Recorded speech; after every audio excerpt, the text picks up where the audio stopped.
cover is declining.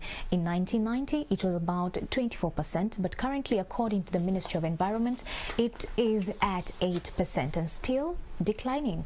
Forests have been cleared for industrial development, human settlement, and farming, among other activities.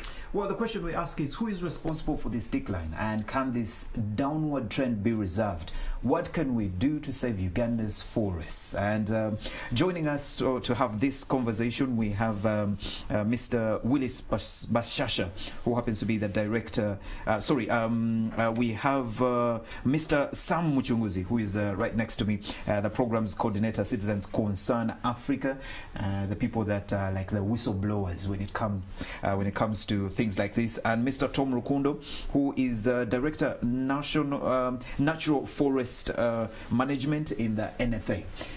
Good morning, sir. Thank you for joining us. Good morning. We learned that you haven't been in the country. You just came back, and we're glad that you're executive director. Yeah, okay. Out of the country. Okay, thank you very much. But thank you for saving some time to come and have this conversation with us.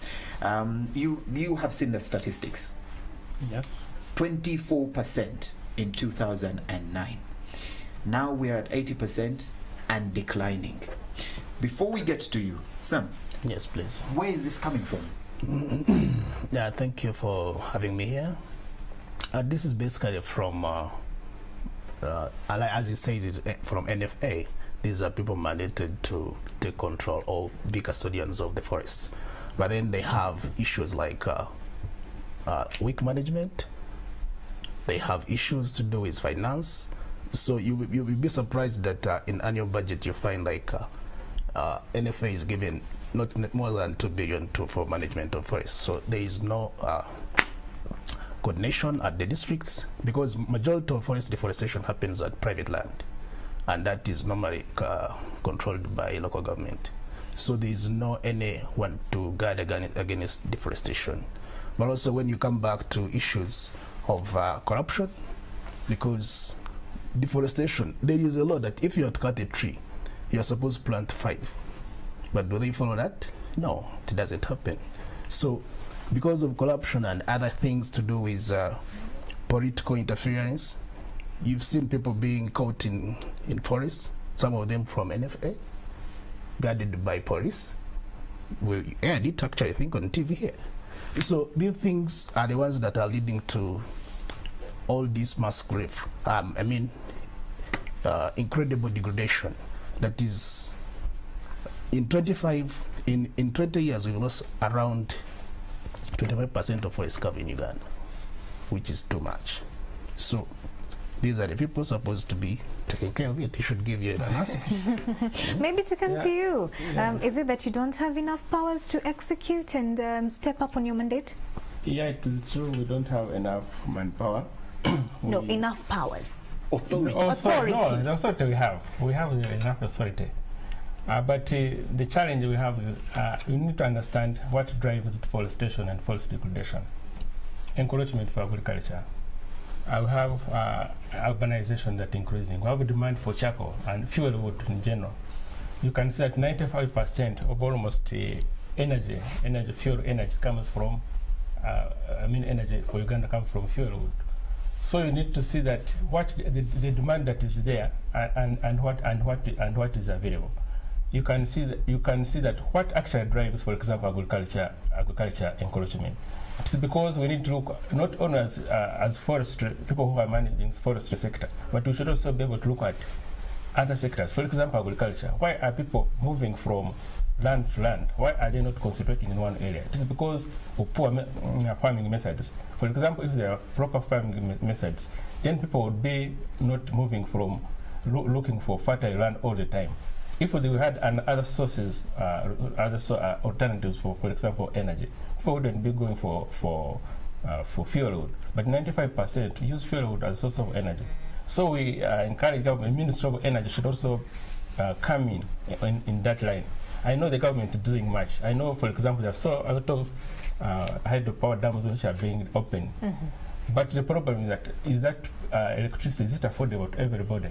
You know, you mentioned agricultural encroachment. Yes. To what degree does it, contribute towards this particular decline? Basically, it is the biggest. It is the biggest. It's the biggest source. It could be about 70% because it's the main driver of deforestation in the country, followed by fuelwood, especially charcoal and firewood. Those are the biggest. And now urbanization has also come in. Is it more than what we're seeing in the news, the commissioning of this, paper factories? I don't know. Just the other day we saw, the paper factory being commissioned, Yes, right? yes. Of course, when you talk of paper comes from wood. Yes. Exactly. So when you compare the degree of the contribution between agricultural encroachment, the burning for fuel, charcoal, for example, and commissioning these factories for paper manufacturing. Yeah, this is mainly going to be coming from plantations which are being put there by private investors, and these are mainly fast-growing species like eucalyptus. Those are the ones which are going to be used. So those ones are not really now as of now contributing a lot to the degradation. Here, mainly we are talking about natural forests which are being degraded, and mainly because of shifting from agriculture from private lands into protected areas, because people are looking for fertile lands. Right. Yeah. Just educate us today before we go to David. Was it 2 weeks ago, sometime this month, either this month or last month, we saw the president commissioning a paper factory in the country, and he said that we are importing a lot of paper that we can manufacture here and also use the same, provision to create jobs and stuff like that, and probably, have a contribution into the economy because this are, investors coming through. Just educate us today. When we have an investor being given a leeway to get into that particular space where they have to provide paper and manufacture paper, of course from our wood, then are there standard measure or controlling factors to ensure that they don't go over and beyond to affect Mother Nature? Yeah, because first of all, when you are opening a factory, there are things which you look at. There, for example, environmental impact assessments are done. And in that, you have to also declare the resource. What is the source of the resource you are going to be using?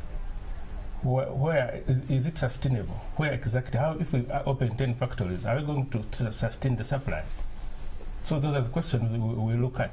But we already have, for example, I know in places like Bushenyi, the Greater Bushenyi, an assessment has been done, and the factory is going to be put there because there is enough resource to supply that factory for some good years. Are they mandated to replant? Yes. After they cut down trees? Yes, mandated by law. But also what you should know, replanting is not actually restoring a forest, which is natural. So we are saying monoculture, where you grow eucalyptus, you grow pine trees. That's not the forest. That's the what is it? The ingredients, the down ecosystem down, does not represent the same as a natural forest. In fact, they say in 1 teaspoonful of natural soil has 1 million bacteria or organisms which are helping the soil to recover it and then help the nature.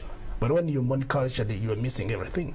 Yes, you mentioned the cut 1 replaced with 5. Yeah. And in many cases we have seen trees that take 50 years to grow that are being cut down because this is what the factories need for this paper. They need that kind of tree, and you're replacing them with pine trees. You're replacing them with eucalyptus. These are trees that don't really contribute that much to, yes, we will keep that forest cover, but we are not keeping our level to what we want. So in case you come from civil society organizations, you are whistleblowers, you always highlight where you think things are going wrong. The question is, you see this happening, you interact with NFA on almost a daily basis. Are you just being whistleblowers? What are you doing? We have a case that is in court right now regarding the Bugoma forest that is being cleared. That is a case that is in court. We've had a story and a case that was lost in Mavira. You went down there, blew all the noise, and still the forest was taken. So, are you just whistleblowers? What more are you doing to make sure that you put to task the people who are responsible to make sure that they are not just cutting one very important tree and replacing it with 5 trees that, well, we can't say are not important, but they don't really contribute to what we want? Yeah. In terms of actually environment, they are not that very important. But like at the start I said, some of the reasons why the forests are declining, there is impunity, corruption, and then political interference. Those are the hindrances to these major deforestation. You can imagine the Bugoma case. The judge said, the magistrate said there was no evidence to that effect. So such things, it doesn't need any science rocket to know that the forest is needed with evidence. But also again, you've seen a lot of like now we have oil and gas coming. It's going to come from Buseruka in Hoima to Tanga. They're going to clear some pipeline routes. Oh yes. There has been a lot of excavation infrastructure development in Hoima. All that is taking forest cover and some important vegetation. That is also a contributor to deforestation also. And they are not replacing it with the real trees. So it will even take more years. If you cut a tree which has been there for 100 years, how long will it take to be at that level? So there are some of the challenges we have, because you cannot stop that project. We have been making noise. As you said, we make noise. And our major important role is to create noise, actually. The noise we make is the one that brings us to discussion with these guys and tell them, this is wrong. You are asking him a very unfair question that he should say the president commissioned. Well, he cannot say that it's wrong. He will try to justify that in showing it is important, that there is enough of what. It's not fair. How much of the noise has been taken seriously? I think the noise they create also pushes things. To what level does it push? Because, for example, you can say like in Mavila was saved because people had to come from back and make an impact. So to some extent, but for us, then we can't. That's the work of the CSOs. You have seen the percentage from 24% to 8% and still declining. Mr. Mchunguzi here, Alion told you that the percentage I've learned of recent that NFA, you are responsible for about 15%. Then largely about 70%. It's the local government and the ministry that is in charge. Yeah, the district forest you're in charge of a very small percentage. Yes. And you have failed to keep that percentage intact. Very small percentage, 15%. Let me give you maybe a background. You can, as of 1990, the 64% used to be in private land, and about 36% used to be in protected areas. But as of now, it is the reverse. The only remaining natural forests or forest cover is within the protected areas. And in the protected areas, we have lost only about 14% of the protected of the forest cover in protected areas.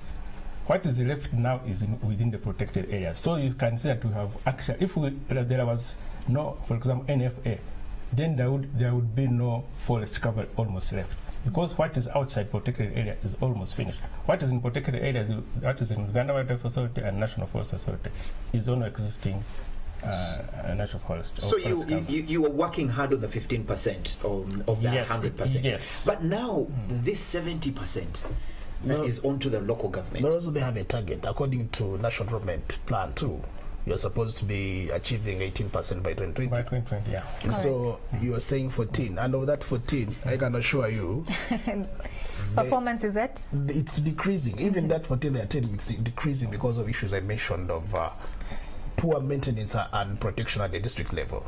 So they are trying to plant, but there is a lot of deforestation going on. So it's like it's a circle. As you're saying, we have a target, and we are moving toward that target. A target that is apparently declining. Yeah. No, we actually in areas, the recent current statistics show us that in areas of like the Kabale and in the areas around the central, in the Chiboga and areas, the forest cover has gone up. That's the current stress we have. The forest cover is moving up. Before we get to Mala, let me ask one of the questions that we asked earlier on is, okay, now we know all these percentages, all these figures are going to be thrown up in people's faces. Mchukuzi, let me start with you and then we'll get to him. What do we do now going forward to save what is left of the forest cover that we have in the country? Because from 24% to 8%, and we are declining. What do we do to save this 8% and hopefully keep it there? Yeah. So I think one of the most important things is create awareness within people themselves to know that forests are important for themselves. Forests don't need us. We need forests to survive. We don't need these other things, but we need natural environment to make us survive. So once we appreciate that forests are important, then we are making a very big step to preserving them, protecting them. Leave alone these issues of EIA. EIA are being manipulated one day in out. They don't follow all the steps through, because there is no way you tell me that with this corruption, someone wants an EIA for a factory, he gives them money they don't keep. We've seen many of them. Others have begun without even having an EIA. And nowadays actually want EISA, which also caters for social factors. So, but going forward, one, we have to empower the stakeholders, as I mentioned. Those are custodians, the people that are surrounding forests. They are the major degraders. And to do that, you have to create awareness. Once they appreciate the importance of forests, then they will be able to protect them. But also increase political will. Of late, you've heard the president talking about leave wetlands, leave forests. But how much is done? Does it stop on saying, do ministers fail him? Does NFA work? Or they just say, that is an old man? All right. You get? Okay, and before we engage Mr. Rukundo, we do have someone on phone, the PRO. Yes, we do have the PRO from Ministry of Lands. There has been claims that there's land titles that are issued within these forest reserves, and we have the PRO from Ministry of Lands to probably put this a lot more clear. Mr. Obo is on the phone. He traveled to Germany, I think. We'll get clearance from his location. Good morning, Mr. Obo. Good morning to you. Nice to have you this morning. You traveled to Germany, is that right? No, I'm actually in Morozo, Karamoja. Okay. On a program regarding it's awareness to make sure that we are able to protect our land resources, and use them well. Okay, Mr. Obo, we are talking about the forest cover in the country from 24% in 2009 to 8% today and declining. And there has been claims that land titles are being issued out in forest reserves. And you are the people in charge of these land titles. Yes. Yes. Well, what is happening? Why are you giving out our forest reserves, giving it to people to start factories? They are cutting down trees and replacing them with pine that we all know is not as important as the muvule that is being cut down. Well, one, I should say that most of our forest reserves that we do have, there has been a very big problem. There have been many forest boundary disputes. Many of our forests do not actually have land titles. Now, there was an earlier gazettement when the earlier gazetted. Hello? Yes, we can hear you. Yes, but the institutions that are mandated to look after these forests actually did not move a step further to survey and then demarcate and register these land types, the forest reserves and wetlands. So there has been a big problem that actually the forests do not have legal documentation in terms of titles, and legally this is dangerous. If you look at the Land Act, it does provide for district land boards who give out, allocate land which belongs to nobody, that is not titled, and they have misused and abused this section of the law to actually go in and on grounds that because the forests are not titled, they do not have land title, so they belong to nobody and no authority and can be given away. Mr. Obo. This is what has been the problem.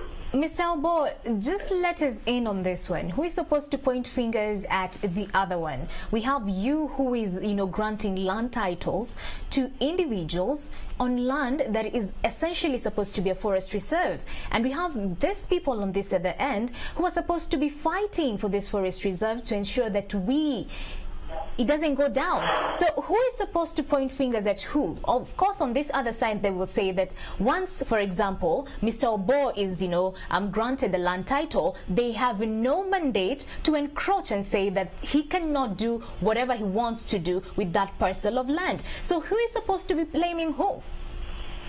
Now, I agree, and actually the land management institutions which follow our ministry, I do agree, and we take blame, part of the blame of issuing these titles. But you see again, it is because the registry actually depends on the information it receives from the lower levels, the area land committees. If they connive and give wrong information, then we realize it once the titles are out. I don't think we should begin to blame it. But I think the best solution now is one, for us to implement an information system, because we have now decided that forests must be safeguarded. Any title issue of the forest or wetland must be cancelled, and so we have flown the whole country. We have captured an photo that shows the wetlands, forests, have received more information from those same institutions managing the central forest reserves and district reserves of their boundaries, and we have entered this into the system. So any document now that would come before us, even if it is purporting that it's not a forest, we shall actually be able to look at the photographs and see that actually it is a forest and we get this. Is it just a matter, Mr. Obo, is it just a matter of a photograph? What happened to the function of going down on ground to do your investigations before you award someone a land title, especially when it comes to something pertinent as preserving Mother Nature? Pardon, I didn't hear. If you're talking about photographs, yes, I can hear you. If you're talking about photographs, then my question is, what happened to the function of going down on ground and doing your investigations before you actually award someone a land title? Especially now that you know that you're grappling with the matter to do with safeguarding Mother Nature for the next and coming generations. The law gives that function to the area land committees. They are our eyes and ears. Unfortunately, there is a way they get compromised. So we need to build into our systems a verification mechanism to be able to capture that whatever information is actually genuine and is not distorted. That's why we at the ministry cannot actually move everywhere and everywhere looking out to inspect. That role is clearly for the area land committees. Passing through the district land boards and then to us. We are usually at the tail end. So if anything goes wrong in the middle or in the beginning, you will actually see the problem at the end once the title is out. That said, I think there are also many things which we have decided must be done to resolve this thing, because for sure we do have a cabinet directive to protect wetlands and forests. So on our side, we actually, although to us we think that our community, the other side, may have what I think are called weak laws, which have not helped us.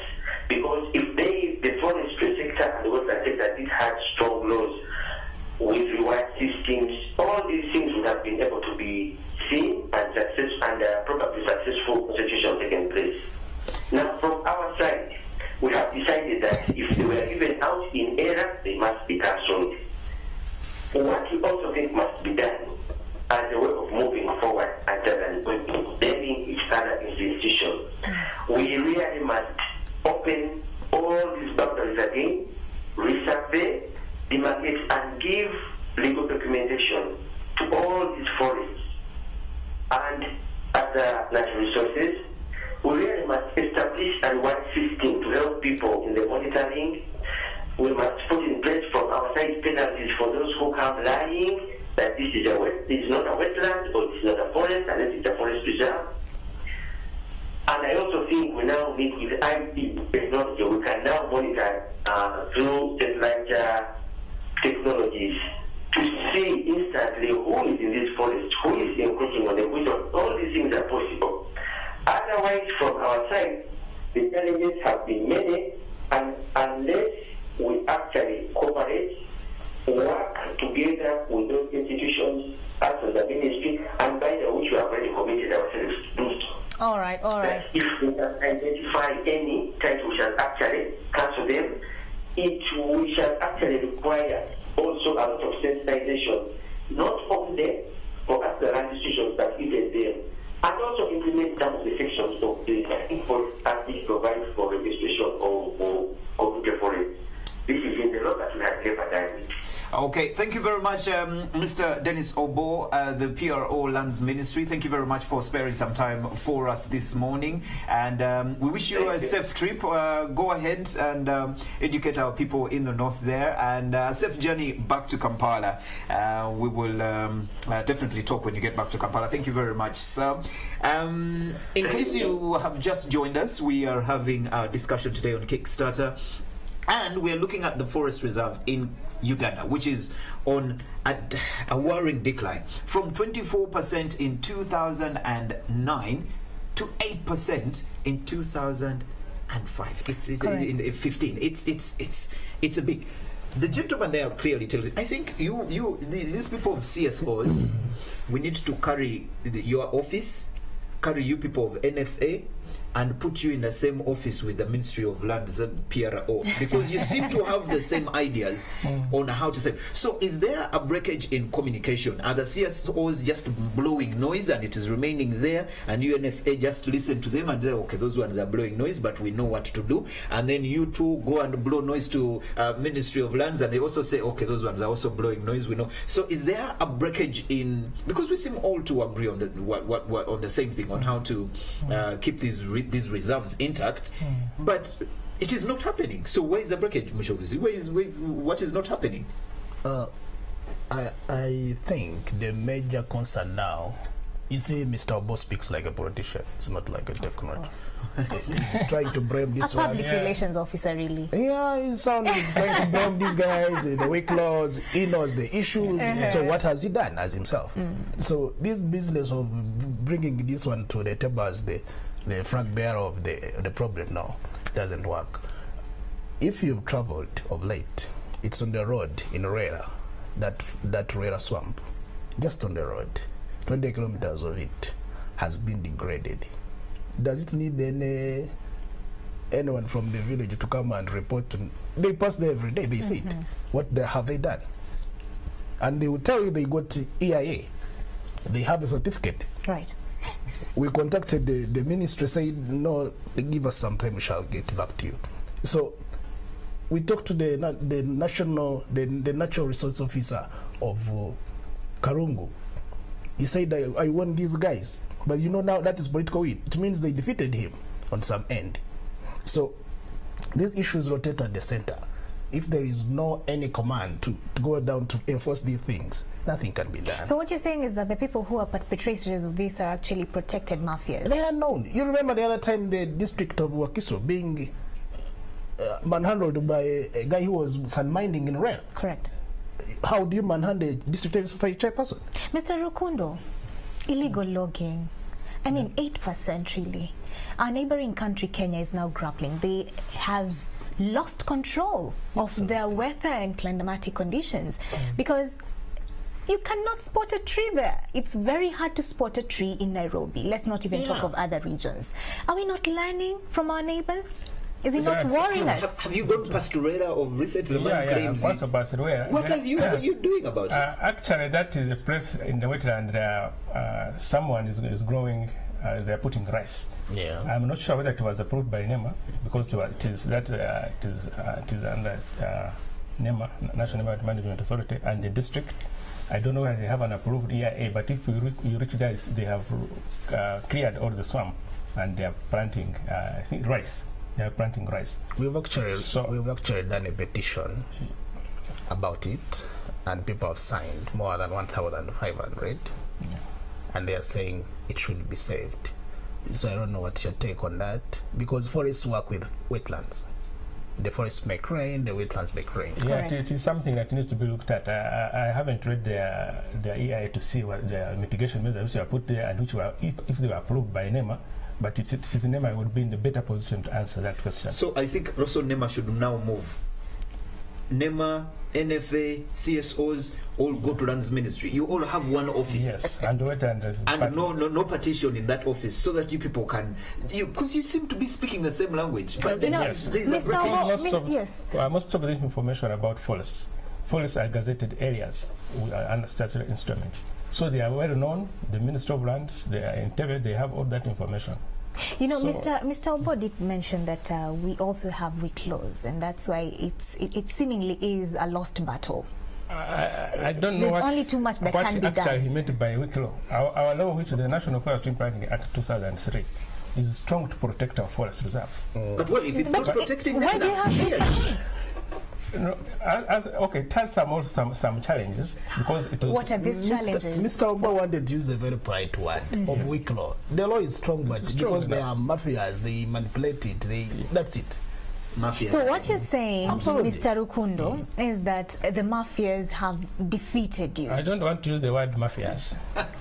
What word do you want to use? We are not defeated. As NFA, I have to explain our mandate. Our mandate is to manage Central Forest Reserve, which are 506. Have you failed? No, that's why I told you that actually the remaining forest cover in the country, about more than 70%, is within the protected area. Do we have any strategies for reforestation, trying to restore what has been lost? Yes, as he has also been said, the NDP, we have a target of planting 20% by 2020. And also the vision 2040. Do you know we how much money we is have a allocated target. to reforestation annually in the action 2019, 2020? Local government has 1.2 billion. Then there is another one coming from it's basically like 3 billion. Can that one do reforestation? Really? It cannot. Yeah. So you agree with him that you're not getting enough funds? Yeah, we are not getting enough funds. That's true. But what have you done with the little? Can you say that this is something tangible that you've done? Yes, we have done a lot of restoration. For example, Central Forest Reserve. We are actually also giving free seedlings. We have a project called Community Tree Planting Program. We get our money from the government, and we are giving free indigenous species. For example, last financial year, we produced 21 million seedlings, which we are giving free to the public, so as they can plant in their lands, so as to increase the forest cover, so that we can hit the target. What does the law say as we come to a close with the, what does the law stipulate with regards to the consequences that a perpetrator of illegal logging is subjected to by law? By law, you are supposed to be. By law, you are taken to court. Then you are. There are currency points which are calculated from currency points. I'm not sure how many currency points for illegal, but it runs about 30 currency points as a fine. And that's it?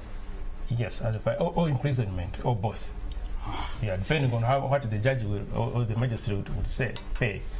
But that's the question of the magistrate. You planted how many trees last year? We produced 21 million seedlings. And then this year you want to cut down 21 square kilometers of Goma. So you can see. There you go. I think now you agree with me that you people should go into the same office. I think, for us NFA, we know Goma as a Central Forest Reserve, gazetted in 1932, which is 41,144 hectares, and has never been degazetted. With a land title that was given out in 2015. Land titles, these are just what actually now we are now in court appealing, because as far as we know, as NFA, as far as we are concerned, Bugoma has never been degazetted. Okay. And gazettement, that is, it is Parliament is supposed to be gazette. So Parliament has not done it. Unless they did it last night, maybe. I don't. But I know they have not done. Thank you very much, Mr. Rukundo. In case you're just joining us this morning, we are. It is not as we are trying to keep our voices down, but it is heated on the inside because we're talking about our forest reserve in the country from 24% in 2009 to just 8% in 2015 and declining. And of course, at task are the whistleblowers. We had Mr. Sam Muchunguzi, who happens to be the programs coordinator, Citizens Concern Africa. Thank you very much for joining us this morning. I propose that after this talk we are having here, our boardroom is very open and we are concerned. So you two, I think, should go and have a cup of tea and sit down and share. And then after this, we should arrange and get Mr. Obo on the same table to have tea with you. And let us, the first thing you should propose is the same office, because I think you all have the same ideas. There is a breakage somewhere on implementation.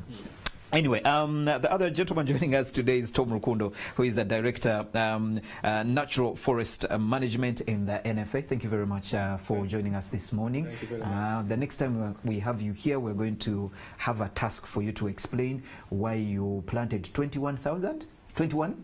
You gave out 21 million. 21 million And I am appealing to all Ugandans that we have seedlings, and the reasons in our own. We have free seedlings, indigenous species. So you are free to come and pick. Where do they pick them from? From all our nurseries throughout the country. We have over 30 nurseries. Next time you ask him how many of those have grown. Okay, the next time we'll put you in touch to explain to us if you have grown. Anyway, thank you very much. That has been our Kickstarter conversation, talking about forest reserves in the country. How do we save them and keep them at least at 8% if we can't increase them? And of course, thank you to Mr. Obo as well, who joined us on phone. And thank you guys. Morning at 10 TV continues. When we get back, we're going to be getting into our TechNote conversation. And recently, we saw 62% of NRM's manifesto has been accomplished. I think part of the 38 that has been failed, NFA has contributed to that 38 because their percentage is still way below what we expect. You have 2 more years to contribute to the boss's manifesto to make sure it is at 100%. You agree? The vision 2040. Yes. Put 25. We should be at 25%, which was at the level at 1990. Let us first finish this first half because we're not sure you'll be in power in 2020. But anyway, that is our conversation this morning. If you want to fall in, please do that. Or across all social media platforms, the hashtag is Morning at NTV. Morning at NTV gets back right after this.